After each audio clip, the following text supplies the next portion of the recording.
Bárbaro.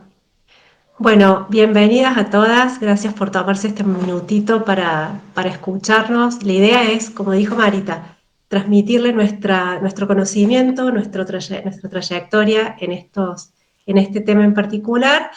Y bueno, nos juntamos tres. Se juntó Paula con nosotros, que es médica, que trabaja en perinatalidad y que es puericultora.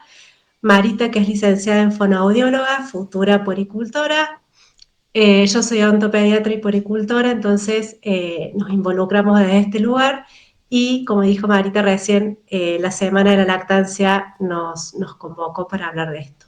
Así que bueno, vamos a empezar con, por ahí a definir un poquito qué es el FLAP, que es conocido, que todos por ahí lo mencionamos. Eh, Vamos a llamar FLAP a la fisura labio-alveolo-palatina, ¿sí? Es una malformación congénita maxilofacial. ¿Qué significa?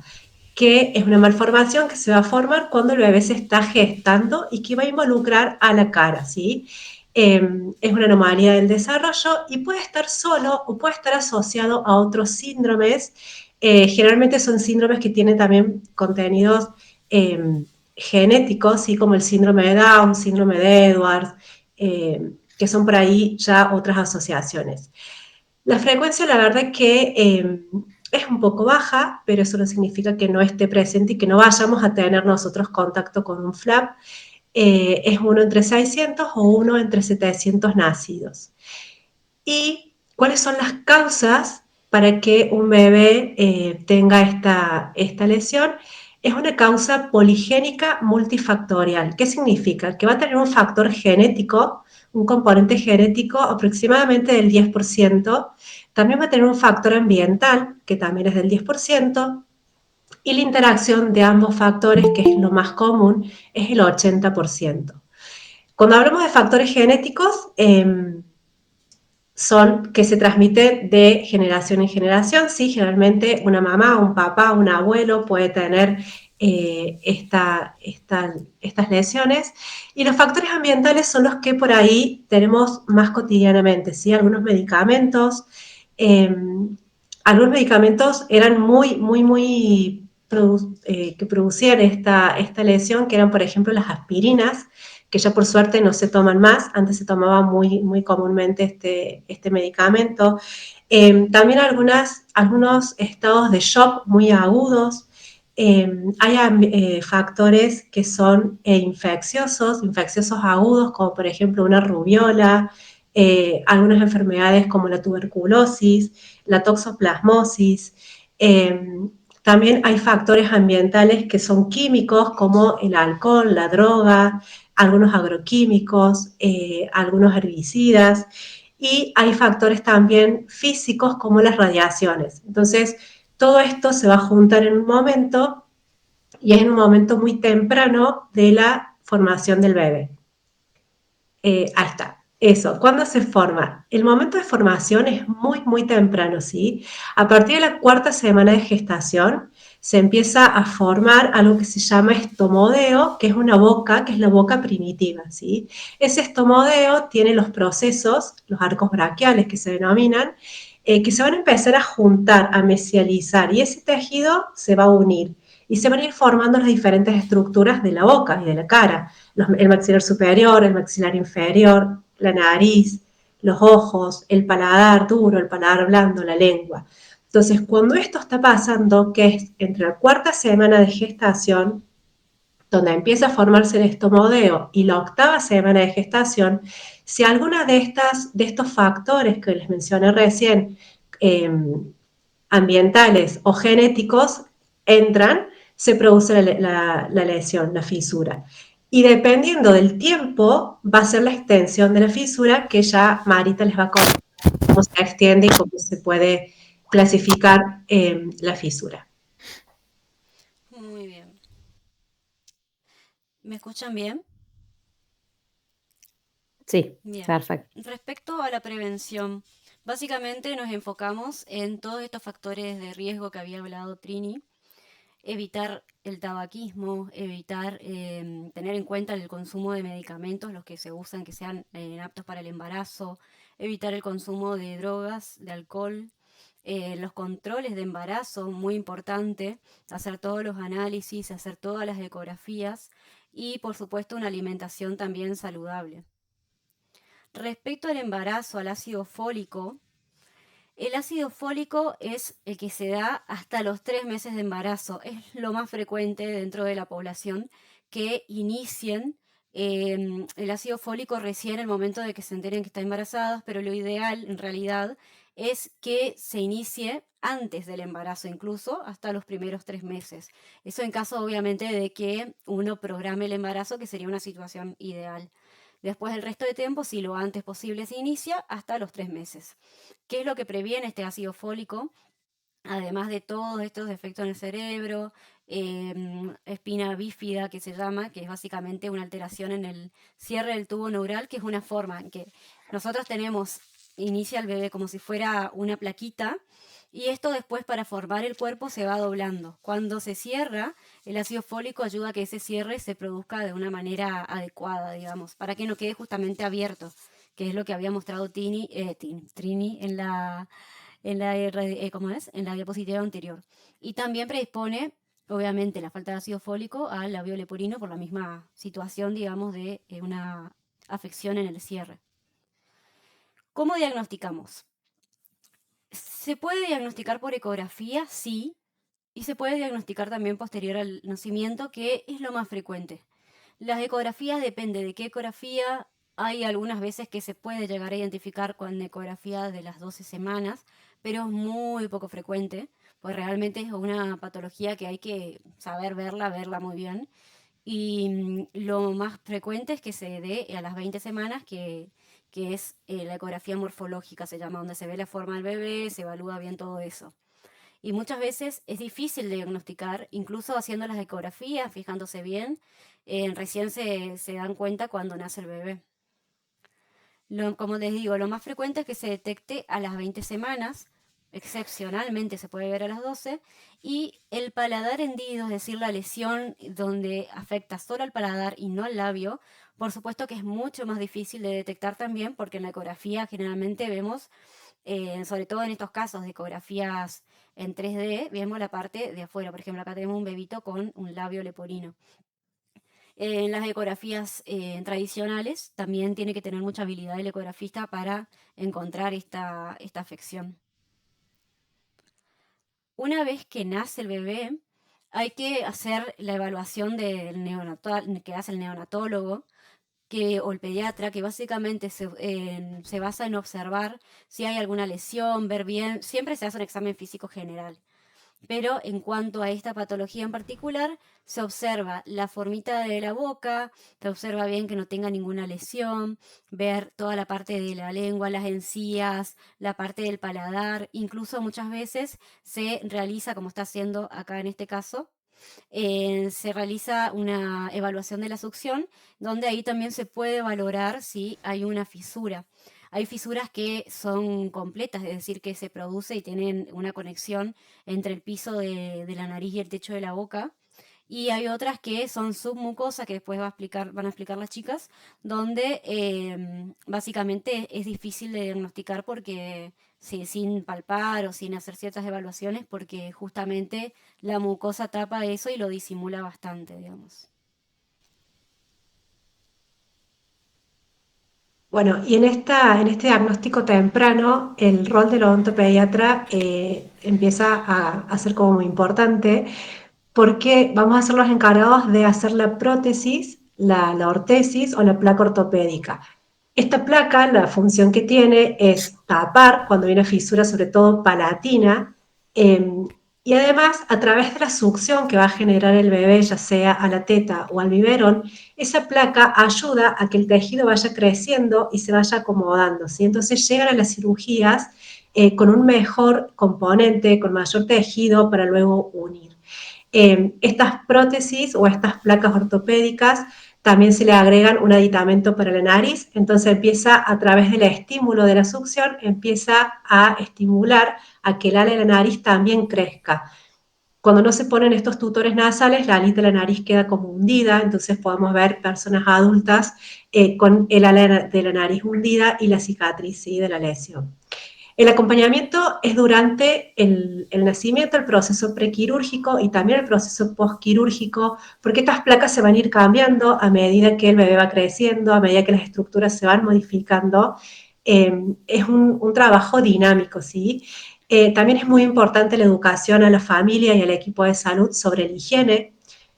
Cuando hay una comunicación buco-nasal hay que tener una higiene, tenemos que mantener el medio bucal en un pH neutro, ¿sí? En un pH alcalino también. Y la alimentación también es muy importante porque en el momento que se formó esa lesión también se estaban formando los dientes. Entonces muchas veces cuando empiezan a aparecer los primeros dientes, van a ser dientes que van a tener lesiones en el esmalte. Entonces es muy importante que la familia ya tenga este conocimiento para ir preparando eh, la futura salud bucal de ese bebé. El rol del odontopediatra y del odontólogo junto con el resto del equipo va a ser acompañar a la familia durante todo el crecimiento y desarrollo de ese individuo y también vamos a acompañar en esto de la alimentación, ¿sí?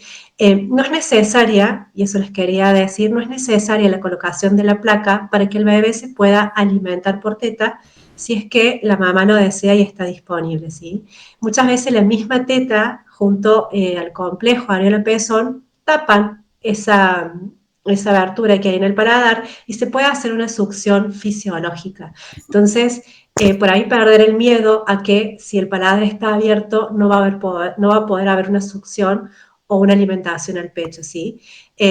Al ser un diagnóstico precoz, se va trabajando con la familia y se va como explicando y mostrando todo esto para que cuando llegue el bebé no sea todo tan impactante, ¿sí? Eh, Cuando no se sabe, porque no se hizo el diagnóstico temprano, bueno, se corren con un poquito más de tiempo, pero siempre el acompañamiento es desde el inicio del nacimiento de ese bebé. Bien, bueno, ¿qué hacemos desde el área de fonoaudiología?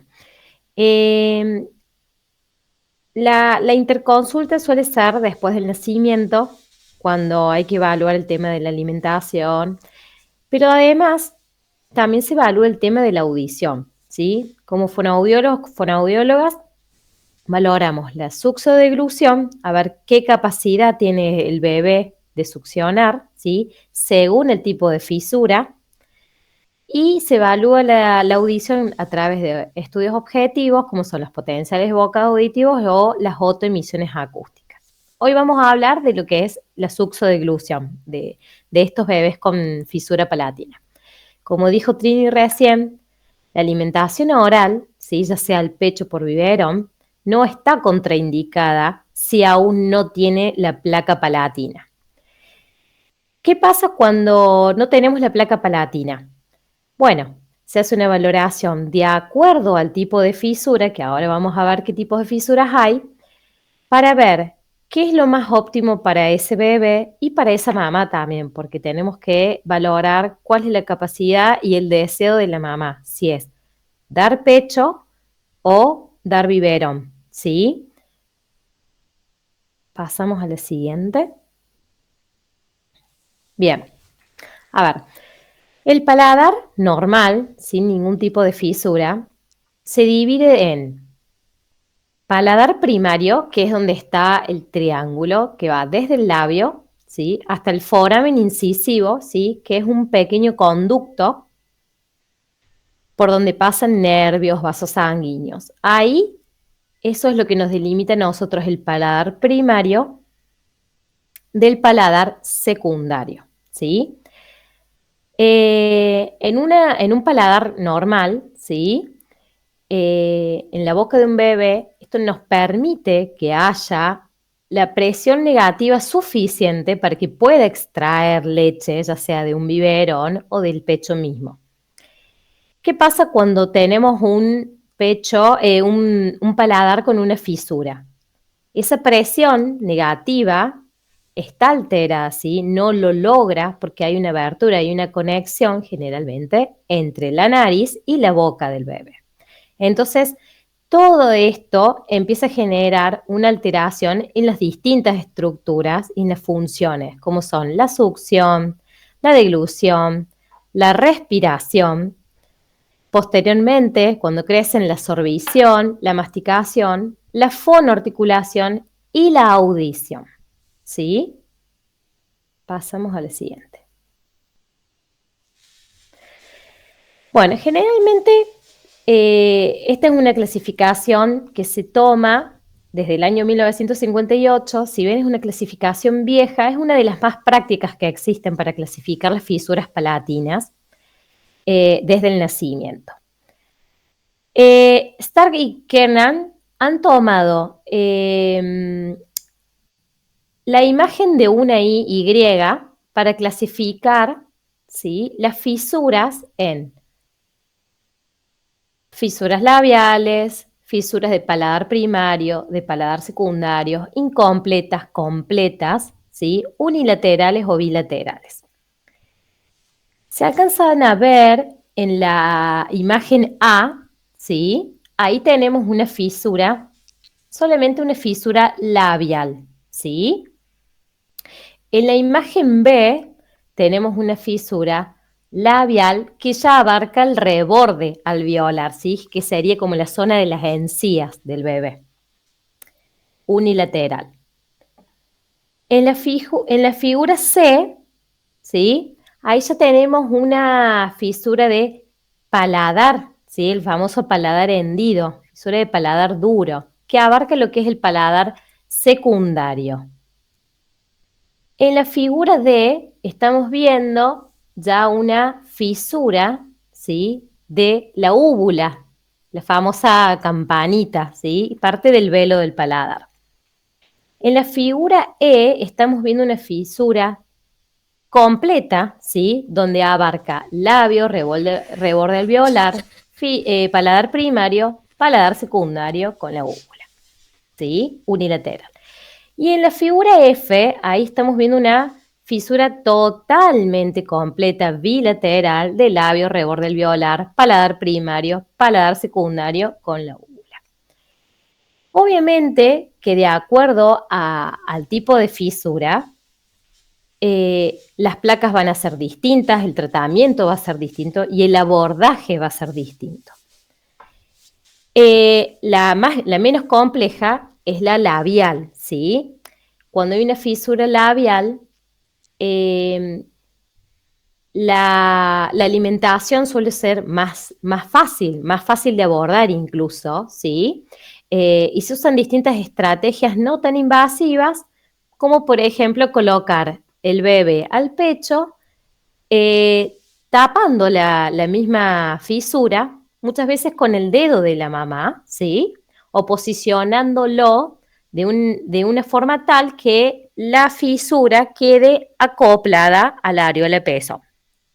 Ahora, ¿qué pasa cuando tenemos una fisura completa como esta que vemos en la imagen? Bueno, a veces cuando no llegamos a tener todavía la placa ortodóntica, es posible alimentarse vía oral, pero con muchas estrategias a tener en cuenta, ¿sí? Por eso es que el abordaje es integral y cuando sabemos que viene un bebé en camino ya con una fisura, tenemos que tratar de preparar a esta mamá para darle estas opciones de cómo poder alimentarlo, ¿sí?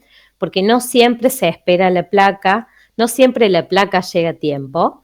Hay distintos contextos, ¿sí?, socioeconómicos y no siempre se tienen los recursos necesarios. Entonces tenemos que estar preparados nosotros para poder abordar desde distintas herramientas qué le vamos a brindar a esta diada mamá-bebé. Bueno, pasamos a la siguiente.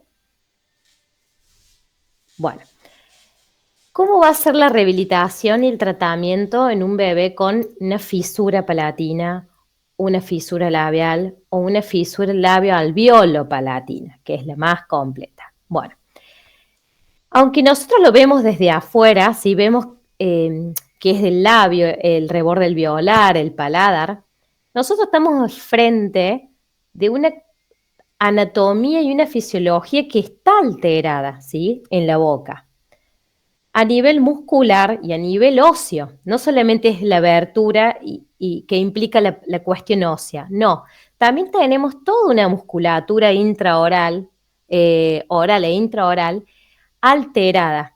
Como lo ven en el esquema de en blanco y negro, donde están las letras, Del lado izquierdo vamos a ver la mitad de una boca, donde tenemos la musculatura normal, ¿sí? De un paladar y una boca normal, sin alteración. Pero si nos fijamos a la derecha, la otra mitad, es la boca, ¿sí? La musculatura de una boca alterada, de una boca con una fisura. Vemos que los músculos son distintos. Entonces, el abordaje tiene que ser muy cuidadoso, tiene que ser temprano, ¿sí? Temprano, y debe ser continuo, porque no se soluciona solamente cuando se coloca la placa, ¿sí? Acá estamos viendo una alteración muscular y ósea que altera no solamente la función de la succiodeglución de la alimentación, sino también de la respiración, ¿sí? De posteriormente la absorción, la masticación e incluso de la audición.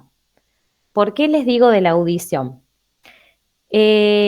Nosotros tenemos una conexión entre la nariz y el oído, ¿sí? Nosotros tenemos una conexión que es a través de una trompa de Eustaquio, que es un tubito, ¿sí? Que une la nariz con el oído medio y le permite que esté permeable, ¿sí? Y las presiones estén bien equiparadas entre el oído medio y el exterior. ¿Qué pasa cuando tenemos una boca alterada? Cuando tenemos una nariz que está conectada a su vez con esa boca. Tenemos todo una abertura donde es muy proclive a infecciones. Entonces, no solamente nos está alterando la deglución, la succiodeglución, la alimentación.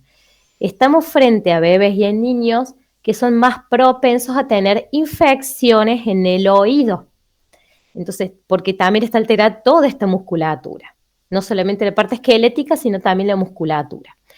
Así que el abordaje tiene que ser muy temprano, muy específico, muy individualizado para cada caso, para cada bebé, teniendo en cuenta cuál es la necesidad y cuál es el tipo de alteración, ¿sí? Y qué tipo de fisura es la que estamos abordando.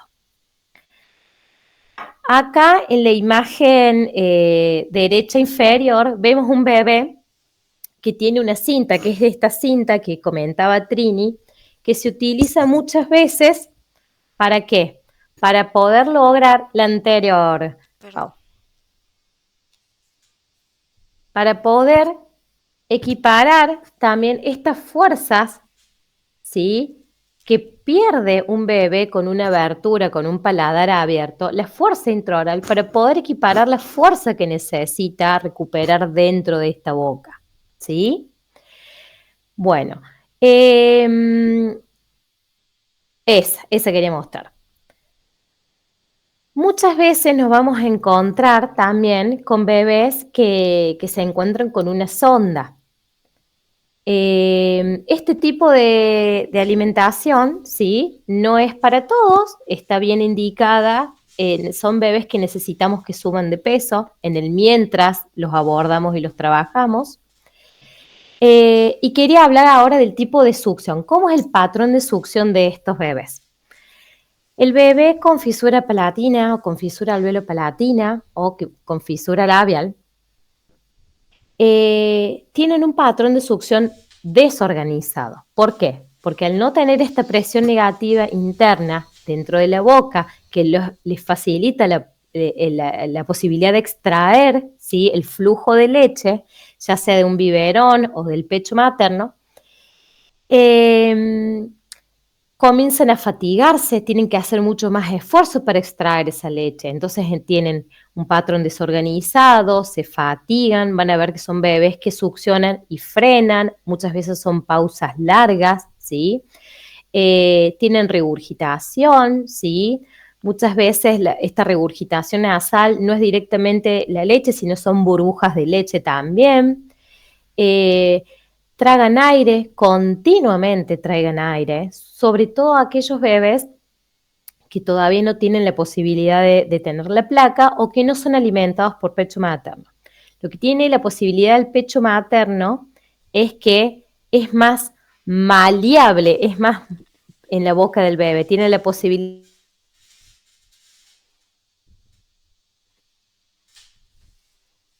¿sí? Entonces, el pecho va a ser mucho más eficaz, de acuerdo a las posibilidades que tenga, que una mamadera, por ejemplo.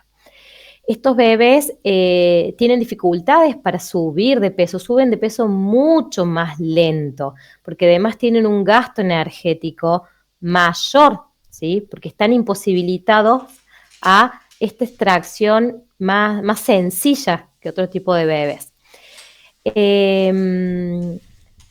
Bueno, al tragar aire, ¿sí? También sufren de cólicos, erutos, entonces tienen que frenar cada tanto porque se irritan. Muchas veces las tomas suelen ser tan largas, tan largas, tan largas, que lo ideal sería no pasar de los 30 minutos, porque ahí vemos que empiezan a gastar mucho más energía. No logran coordinar, ¿sí? La succión, la deglución y la respiración. Se cansan. Entonces, son bebés que van a aprender este proceso mucho más lento. Hay que aprender a observarlos, hay que aprender a mirar estas señales de hambre, de estrés también. Eh, Frenar también cuando vemos que están agitados, que su respiración empieza a acelerarse, ¿sí?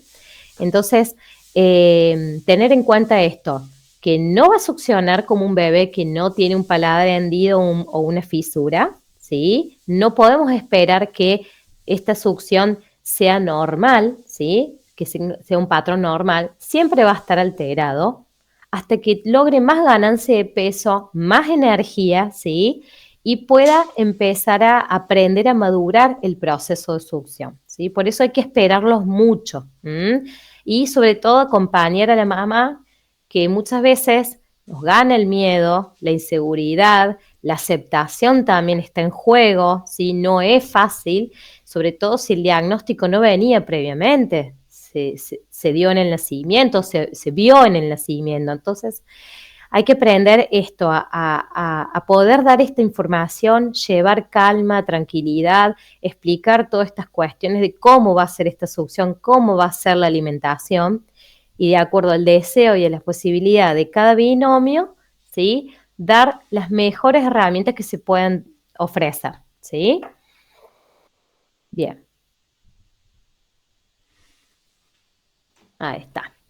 Bueno, y acá entra el rol de la poricultora, ¿no? Como un eslabón súper necesario en esta interacción entre todos los profesionales que van a actuar. Eh, Porque el rol de la poricultora siempre es más cercano a la familia, ¿no? Va a ser un acompañamiento integral, y es muy importante que como poricultoras también estemos preparadas para trabajar y para ir como de a poquito sacando el miedo, sacando el temor, eh, y poder ir acompañando a la familia desde no solamente la alimentación, sino lo emocional, ¿sí? Eh, por ahí las familias a la puricultora le cuentan cosas que al equipo de salud no le cuentan. Entonces, estar atenta, poner el oído, esa escucha activa que tanto entrenamos como puricultoras. Tener también en cuenta todas las posturas y todas las técnicas de lactancia que podemos aplicar, con la teta, con el biberón, si el bebé tiene sonda también, ¿sí? Conocer todas estas herramientas para poder ser un puente entre el bebé, la familia y el equipo de salud. Entonces, me parece súper necesaria que además en los equipos, ¿sí? Multidisciplinarios, la poricultora esté también en ese equipo, ¿sí? No es lo mismo una enfermera que sabe de lactancia a la poricultora, ¿sí? Que tiene esta formación mucho más integral. Por eso también parte de la charla era animarlas a que tengan esta información y puedan también ser parte de los equipos de salud. La otra.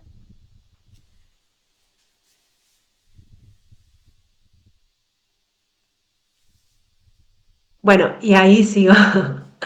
El trabajo es multidisciplinario, ¿sí? Como les dijimos desde el principio. Toda la parte médica de neonatología es muy necesaria. Enfermería, pediatría, la genética también, ¿sí? Que en donde pueden, a través de los estudios genéticos, eh, saber las posibles predisposiciones futuras. La cirugía va a ser muy importante, la cirugía va a tener, dependiendo del tipo de fisura, diferentes etapas, ¿sí? Una etapa primero de sellar la fisura palatina, luego va a sellar la parte bucal y va a haber también algunas cirugías plásticas para ir mejorando la estética, ¿sí? Las cirugías suelen ser muy tempranas y luego el tejido va creciendo. Entonces, por ahí quedan bridas cicatrizales, quedan eh, cicatrices como no muy estéticas que se pueden seguir trabajando. Eh, la fonoaudiología, como ya lo explicó Marita, es clave fundamental. La asistencia social y la psicología, ¿sí? Dependiendo del contexto social en que esta familia se encuentre, es muy importante.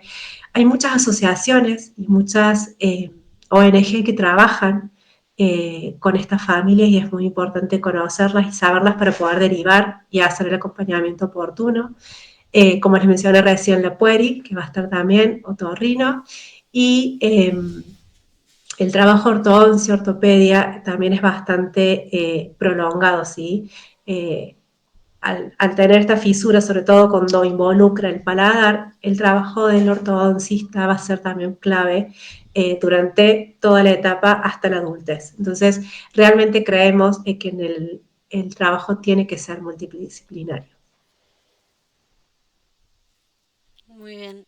En cuanto a lo que es la teoría, llegamos hasta ahí, pero en realidad queremos abrir debate para quienes quieran dejar preguntas, hablar. El objetivo justamente es esto, como decía Trini, de que se animen, que se visibilice también, porque es algo, es un tema que en general se toca muy por arriba o casi no se habla en la población en general. Entonces, informarnos al respecto.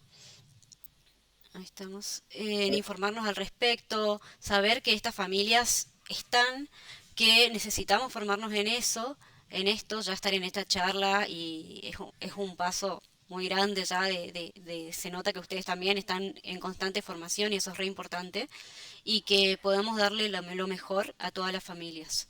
En estas son nuestras redes sociales como para las chicas que nos quieran seguir. Y bueno, estamos disponibles para preguntas, consultas, pueden ir abriendo micrófono de a una.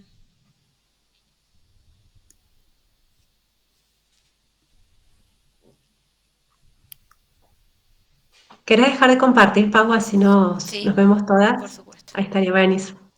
Gracias. Ahí se ve más.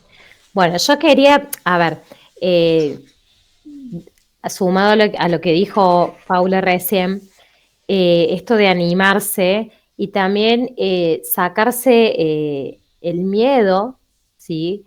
A que, a ver, una fisura muchas veces asusta, ¿sí? Sobre todo los primeros contactos, ¿no? Y este miedo de los ahogos, de que se pueda broncoaspirar un bebé.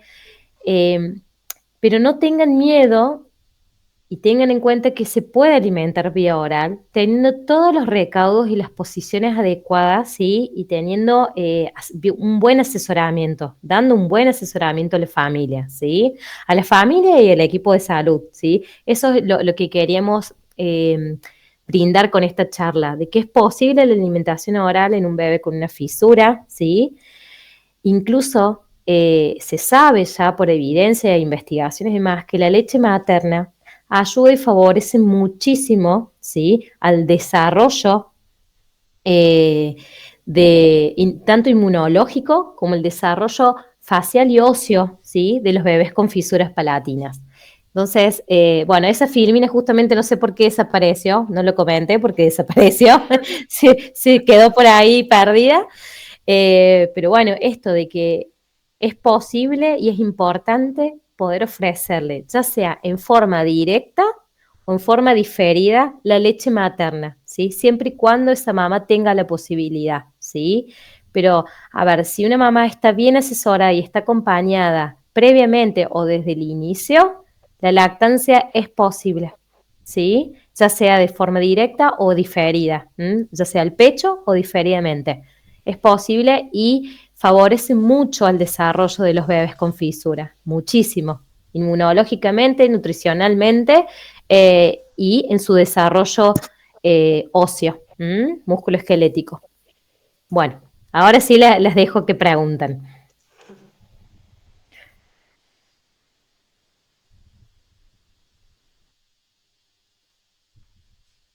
Tan re tímidas. Bueno, ¿Les quedó las claro todo? aturdimos. Pueden escribir en el chat de última. Estuvo Claro. súper claro todo. Re bien. Sí. Gracias, Lore. Por Sí. ahí lo que no mencionamos, pero es como una cuestión así como técnica, la primera cirugía se va a programar cuando ese bebé o esa bebé tenga 6 kilos y 10 de hemoglobina. Entonces, no es una cirugía que se hace apenas nace, lleva mucho tiempo y como dijo Marita, cuesta mucho que lleguen esos 6 kilos. Por eso, imagínense que un bebé que puede alimentarse con la teta, ¿sí? Que va a ganar peso, que va a favorecer ya una succión con un patrón eh, con más fuerza, va a llegar mejor a la cirugía y más si tuvo, como les conté hace un ratito, la placa desde el inicio. Así que, bueno, para también tener en cuenta esas cuestiones más técnicas. Acá preguntan si va a quedar grabada. Sí, va a quedar grabada. La estoy grabando. Em, bueno, eso, seguramente lo subamos a YouTube, así que después le pasamos el enlace. Exactamente. Bueno, otra cosa que quería comentarles respecto a esto, porque veo que son muchas pueris acá también. Eh, quería comentarles lo siguiente, respecto a la prendida al pecho, ¿sí? Muchas veces nos da mucho miedo de acuerdo a qué posición usamos, qué pasa si no está la placa, pero intentamos de que se prenda el pecho. Bueno, a ver, entre el pecho y el biberón, el bebé va a estar mucho más a gusto con el pecho de la madre, ¿sí? Porque es más maleable, es más adaptable a su boca. Ahora, ¿qué hacemos nosotras si nos viene una interconsulta o tenemos que abordar una diada donde hay una fisura y todavía no hay una placa, por ejemplo? ¿Sí? Lo más recomendable es que el pecho, ¿sí? Ingrese, la areola de pezón ingrese hacia abajo, no hacia arriba, ¿sí? Como que quede más parte del pecho, ¿sí? Tapando, ¿sí? Lo que es la fisura. Entonces, eso es una buena recomendación que se puede dar a una mamá que tiene deseos, pero tiene miedo, eh, angustia, ¿sí? Nos encontramos con muchos estados anímicos, sobre todo cuando es un bebé que no venía preparado esta familia para recibir un diagnóstico así, ¿sí? Entonces, bueno, decirle que no hay dificultades siempre y cuando se sostenga bien, ¿sí? Las posiciones más verticalizadas ayudan mucho más, ¿sí? Para la caída del flujo, que no se vaya hacia fosas nasales, ¿sí? Eh, bueno, y esto, como le digo, la mamá puede probar también distintas posiciones, las que le quede cómoda, siendo cómoda, ella tiene que estar tan cómoda como el bebé, ¿sí? Entonces, bueno, ir probando distintas posiciones, pero generalmente el bebé verticalizado, ¿sí?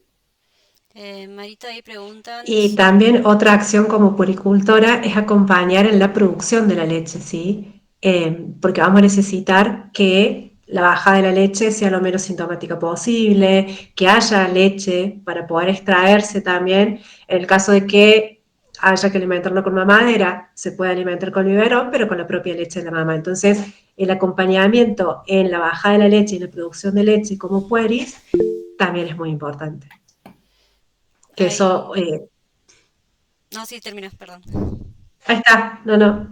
Ahí No, que estaba había viendo la pregunta. preguntado si era una prendida asimétrica o si era una simétrica. Preguntaba una de las chicas. Asimétrica, no, esta no es asimétrica, la asimétrica clásica que es hacia arriba, ¿sí? Sino que es asimétrica hacia abajo, ¿sí? Justamente por una cuestión de seguridad, ¿sí? Hay que tener en cuenta la seguridad y la eficacia en esta alimentación sin el menor riesgo posible, ¿sí? Y todo depende también de la producción de leche de esa mamá, cómo está haciendo la producción. Después la posibilidad de ahogos, sí, es más probable. Si está verticalizado, no. Ahora, si tenemos una mamá que la eyección de leche es abrupta, ahí sí, porque el flujo, manejar el flujo dentro de la boca en estos bebés es más complicado, ¿sí? Porque no tenemos generalmente una lengua que se acanale sobre el complejo aureola pezón, ¿sí? Una lengua que muchas veces está desorganizada. Entonces, hasta que aprende este patrón, ¿sí? Esta adaptación, lleva unos días, ¿sí? El bebé con fisura... como cualquier bebé, tiene mucha necesidad de succionar, ¿sí? Pero ¿qué pasa? Está más imposibilitado por esta falta de presión que les decía, entonces hay que tratar de adaptarlo, ¿sí? De ayudarlo. Ahora, si una mamá no desea dar el pecho, por ejemplo, pero quiere darle diferida, lactancia materna diferida y aún no está la placa, bueno, tenemos que tratar de buscar el biberón que sea más maleable, más adaptado a ese tipo de fisura, ¿sí? Si tenemos una fisura de paladar, bueno, vienen biberones para paladar como este, por ejemplo. Ay, no sé si se ve ahí. Bueno, Sí, sí. este es una tetina específica para paladar hendido, para fisuras palatinas, ¿sí? Vienen sin orificio, Ya terminó. vienen sin orificio justamente porque para que la persona que lo utilice adapte el flujo de leche a la necesidad de ese bebé. ¿Sí? No todos tienen la misma necesidad. Algunos necesitan un orificio mucho más grande, otros no tanto, ¿sí? De acuerdo a su capacidad. Entonces, bueno, por eso vienen así, sin el orificio, para que uno misma lo haga. ¿M? Y esto lo que hace es tapar directamente la fisura, ¿sí? Viene otro, que yo no lo tengo, pero viene otro que es más ancho y, bueno, más chiquita la parte que va en la lengua, que directamente es para fisuras labiales que obtura el mismo labio, que es lo mismo que puede hacer la mamá con el pezón, ¿sí? Con el pecho, o tapándole, ayudar, ¿sí? Si bien viene ahora estas cintas, las neuromusculares, el Coloplast, ¿sí? Vienen varias cintas para poder ayudar a la coaptación. Muchas veces la mamá, si no tiene problema, ella misma puede tapar, obturar y prenderlo al pecho, ¿sí? Tenemos como distintos recursos para cada caso, por eso hay que analizar cada caso, cada bebé. Cada día. Y el control cefálico también es muy importante, que la mamá pueda sostener bien la cabecita en verticalidad para que no haya este movimiento y eso ya también desorganiza bastante la succión. También poder fijar el maxilar, ¿sí? Para que la succión vaya como más organizada. Son como dice Marita, pequeñas cosas que se van a ir viendo a medida que tengamos la diada adelante nuestro y la necesidad que tenga esa diada. Yo les Pero iba a consultar, más allá de una pueri que esté preparada en esto, ¿a quién si no consultan por el tema si una mamá quiere alimentar con mamadera? ¿Sería a una fono? Como para que alguien que conozca, digamos, ese tema. Sí, sí, sí, sí. Fono especializada en el tema, sí, y la terapia tiene que realizarle a alguien que haga motricidad orofacial, sí. La terapia tiene que ser por una persona especializada en motricidad orofacial porque justamente estamos trabajando sobre una estructura musculoesquelética. Y otra cosita más con respecto a la postura de un bebé como todos, pero sobre todo el flap que necesita más alineación, más contención, más organización a nivel intraoral, el bebé mientras más contenido esté en línea media, ¿sí? Brazos cerca de su cuerpo, de su torso, ¿sí? Piernas en flexión, envuelto, más organización le vamos a dar adentro de la boca, ¿sí? Así como decía Trini, no solamente el control cefálico, que es muy importante, sino a nivel corporal, darle esa contención, brindarle, ¿sí? Con una manta, una sábana, algo, toda esta contención a nivel corporal para poder organizarse adentro de la boca, ¿sí? Bueno, y ¿alguna también, duda? Marita, para que termines de cerrar, el uso del chupete, ¿no? Que por ahí como ontopediatras decimos, no, no, chupete no, en este caso de flap, el chupete también es un aliado, ¿sí? Porque Sí, va a organizar la succión, que ahí Marita les sí. cierra la idea. Sí, sí, sí. En este caso sí es un aliado el chupete. Eh, Hay que ver también qué tipo de chupete. No tenemos una receta. El tipo de chupete va a ser dependiendo de la fisura, dependiendo si está con la placa, dependiendo cómo está esa lengua, ¿sí? Eh, y dependiendo también a ver, del tamaño, ¿sí? No, no es lo mismo un chupete para prematuro que un chupete para 0 mes, ¿sí? Entonces, un anatómico que no, o un ortodóntico que un chupete redondo, ¿sí? O sea, todo depende de la boca, ¿m? Y del tipo de fisura. Bueno, ahí las chicas están agradeciendo. Hay una que está comentando que está en el último tramo de Tecnocatura en Pueri. Están todas en el área, así que re bien.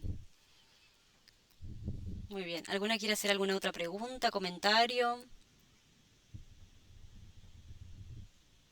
Si no, ya cerramos, así pueda quedar grabada y después la Ujú. pueden compartir y ver de nuevo si necesitan.